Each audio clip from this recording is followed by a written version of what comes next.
All right, welcome back for another deep dive. This Yep. time, we're taking a look at genealogy, lifespans, all that good stuff in Genesis chapter 5. Yeah. And it's a lot more than just a simple family tree. Oh, absolutely. I mean, you're looking at a chronicle of names and ages and lifespans that just sound, well, unbelievable to us today. But there's a lot of really interesting stuff tucked away in those verses. Yeah, no kidding. Okay, so let's jump right in. We start with Adam, created in God's image, living a mind-blowing 930 years. That's like, I don't even know, longer than some countries have existed. How do we even begin to grasp these incredibly long lifespans? Was it really that different back then? Well, that's a question that's been debated, argued about, for centuries. Some folks take those ages literally, no question. Others see them more symbolically, maybe representing like the massive wisdom and experience these early figures would have accumulated. You got to think, this is before writing, right? They were history. Wow, yeah, like walking, talking, living libraries. That's a really cool way to think about it. So Adam kicks things off with his 930 years, and then his son Seth, he clocks in at 912. Then it's Enosh at 905, Canaan at 910, Mahalalel at 895. It's almost like they were competing to see who could live the longest. And this is where things get kind of interesting. You start to notice a pattern. The lifespans, while still incredibly long by our standards, obviously, they're gradually going down. Oh, you're right. I didn't even catch that at first. Subtle, but definitely there. Is there a significance to that? Well, there are a lot of theories about that. Some connect it to the idea of increasing sin and corruption in the world after the fall.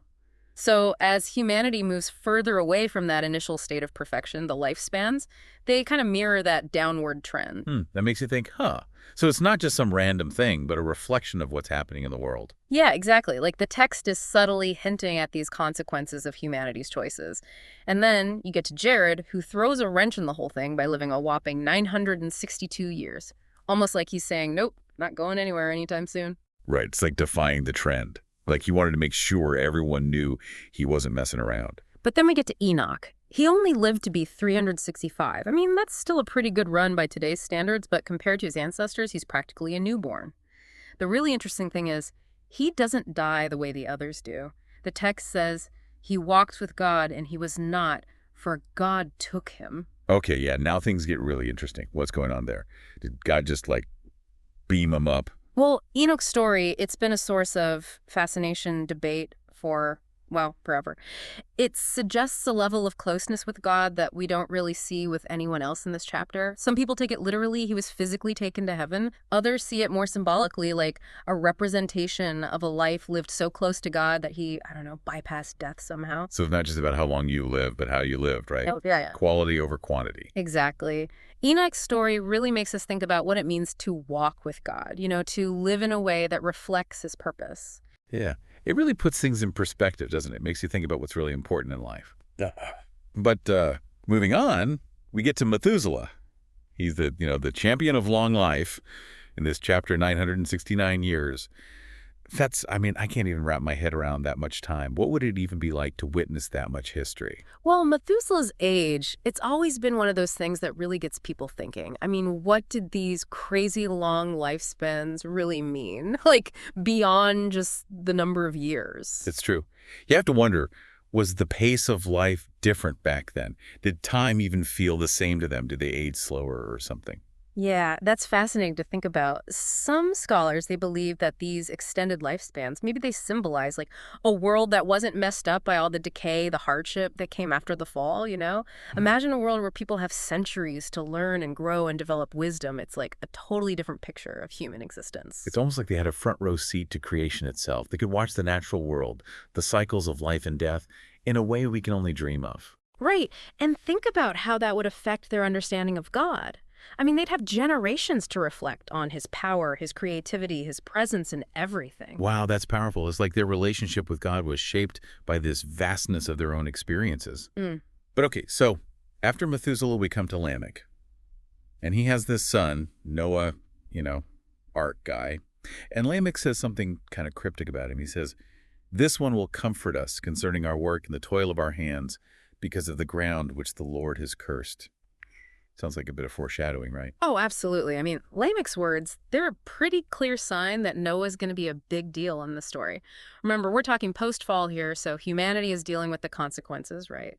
The earth is cursed, work is tough, life is a struggle. So Lamech's looking at Noah as a sign of hope, like maybe things are going to get better. Exactly. He's hoping Noah will bring some relief, some comfort in the face of all this hardship.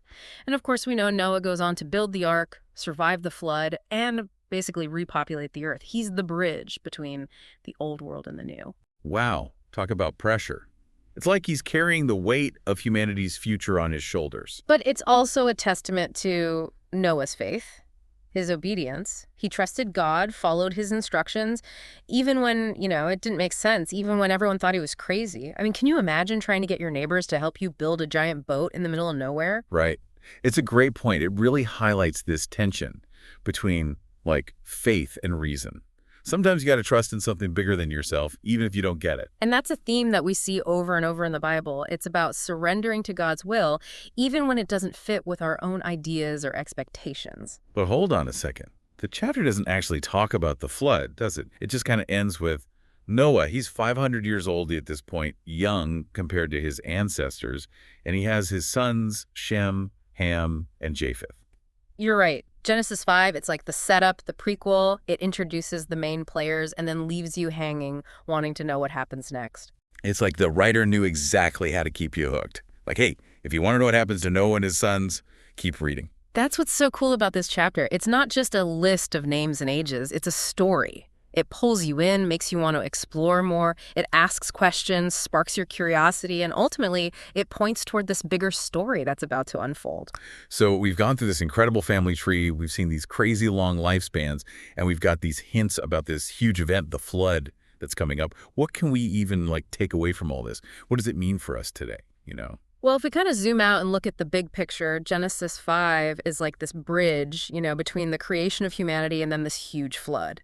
It's like between the ideal world God had in mind and, well, the reality of humans messing things up. So it's a glimpse into those early days of humanity, both the good and the, not so good. Yeah, exactly. And in that glimpse, we see stuff that's still relevant today, the importance of family, of legacy, this tension between doing what's right and, well, not.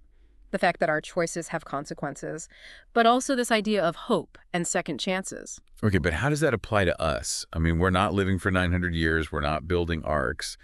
So how do these stories actually connect to, everyday life? Well, think about Enoch and that whole walking with God thing. It's not about physically walking next to God, right? It's about making choices that line up with his will, asking for his guidance, trying to live in a way that shows his character. So it's about living with purpose, with intention, not just going through the motions. Exactly. And then there's Noah. His story teaches us about courage, about trusting God, even when it doesn't make sense, even when it seems impossible. Like building that ark when everyone else thought he was losing it. Right. Think about the tough stuff we face in our own lives. It could be anything, a job change, a relationship problem, health issues. Sometimes we're called to do things that are scary, that don't seem logical. But if we trust in God's plan, we can find the strength to keep going. It's like, don't be afraid to build your ark, even if you're the only one who sees it. But the flood itself, that's a warning too, right? Yeah. Like a reminder that what we do matters. Oh, absolutely. The flood is a powerful image. It shows us the destructive power of sin, the need for change, for a fresh start. It's serious stuff, but there's hope in it too, because it shows that God is willing to give us that fresh start. So it's like saying, yeah, things can go wrong, but there's always a chance to make things right, to start over. And that new beginning comes through Noah and his family. They carry the future of humanity. Exactly. Genesis 5 ultimately points us towards hope, resilience, and the fact that God is committed to humanity. It reminds us that we're part of something much bigger, a story that's still being written. That's a really great way to think about it. Well, as we wrap up this deep dive into Genesis 5, I want to leave you with something to think about. How do these family lines, these lifespans, how does all of this change the way we see humanity's journey and our relationship with God? What echoes of these ancient stories do we find in our own lives? Think about it. Until next time, keep diving deep